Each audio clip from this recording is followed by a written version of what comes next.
The Galactic Council chamber fell silent as the holographic display flickered to life.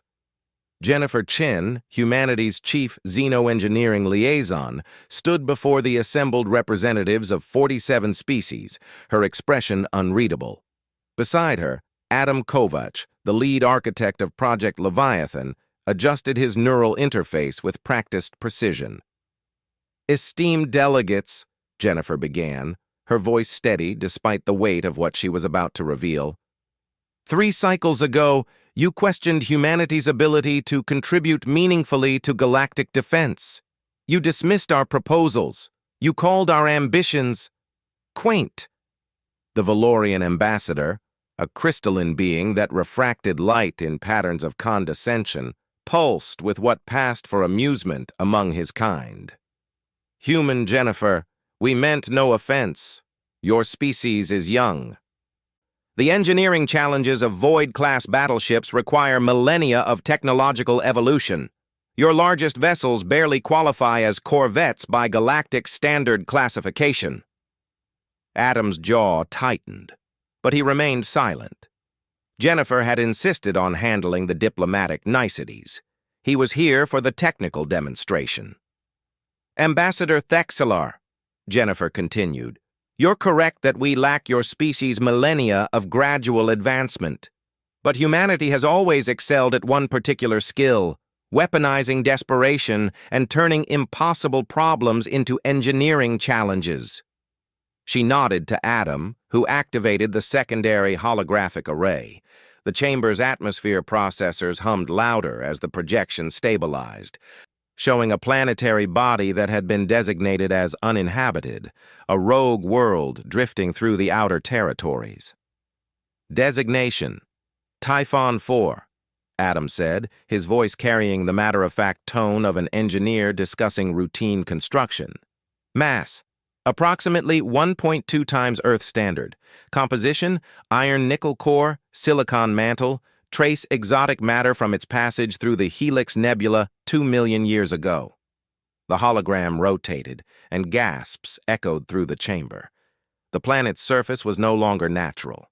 Massive geometric patterns scarred its crust, hexagonal plates kilometers thick, interlocking like the scales of some mechanical dragon. At the equator, a ring of structures pulsed with barely contained energy signatures that made the Council's sensors scream warnings. "What have you done?" The question came from Matriarch Velshara of the Ascendancy, her 4 eyes widening in what might have been horror or awe. "We built a warship," Jennifer replied simply. "A planet-sized warship." The chamber erupted. Delegates transmitted frantic queries to their homeworlds. Security protocols activated automatically, scanning for weapons or threats. Through it all, Jennifer and Adam stood calmly, waiting for the chaos to subside. It was the Thexari War Prime who restored order, his chitinous plates clattering with agitation. Impossible. The energy requirements alone would drain a star. The structural integrity calculations would require computational power exceeding the Council's entire quantum network. The gravitational stress is managed through a network of 47,000 localized singularity generators, Adam interrupted, pulling up technical schematics that made the assembled scientists' eyes glaze over. Each plate on the surface is a self-contained weapons platform. The planetary core has been converted into a zero-point energy matrix. Propulsion is achieved through controlled manipulation of space-time geometry. Essentially, we taught a planet how to create its own wormholes. Jennifer watched the realization dawn across alien faces. "When the Devourer swarm entered our outer colonies, you told us to evacuate. That humanity should accept the loss of 17 worlds because conventional warfare was futile against a hive mind that consumed planets. You said building bigger ships was pointless because the swarm always outnumbered conventional fleets." She gestured to the hologram, where Typhon 4 rotated majestically, its weapon systems coming online in a cascade of light. "So we stopped thinking about ships. We started thinking about planets. If the swarm wants to consume worlds, We decided to make a world that fights back. Adam continued the briefing, his passion for the project evident in every word.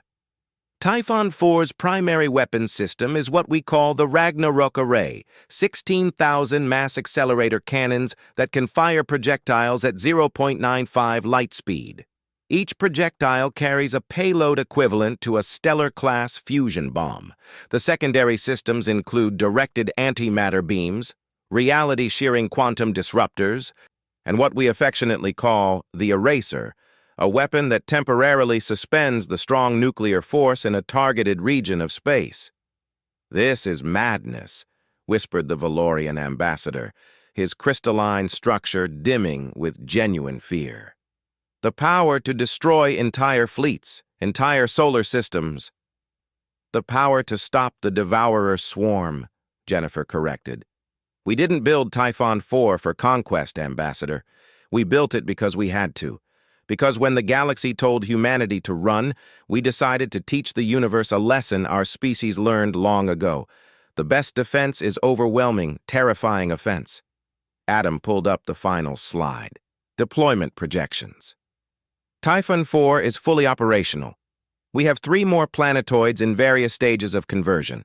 Within 5 cycles, humanity will field a fleet of mobile planet fortresses, each one capable of sterilizing entire star systems or defending them against any known threat.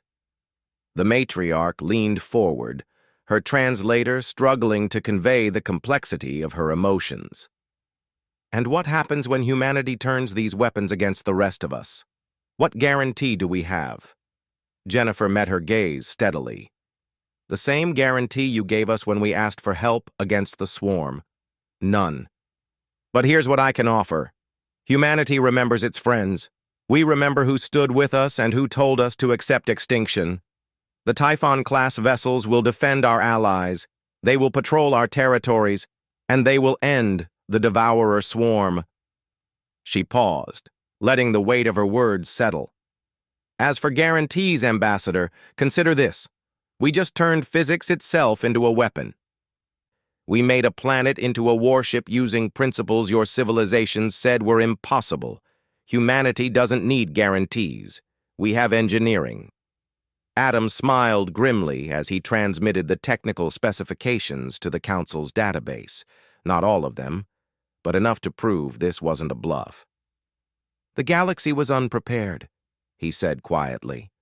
"But then again, the galaxy has never fought humans with their backs against the wall. We don't just break the rules, we rebuild reality to suit our needs."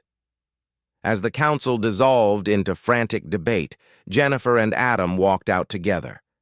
Behind them, the hologram of Typhon 4 continued to rotate, its weapon systems glowing like the promise of a new era, or the warning of an approaching storm.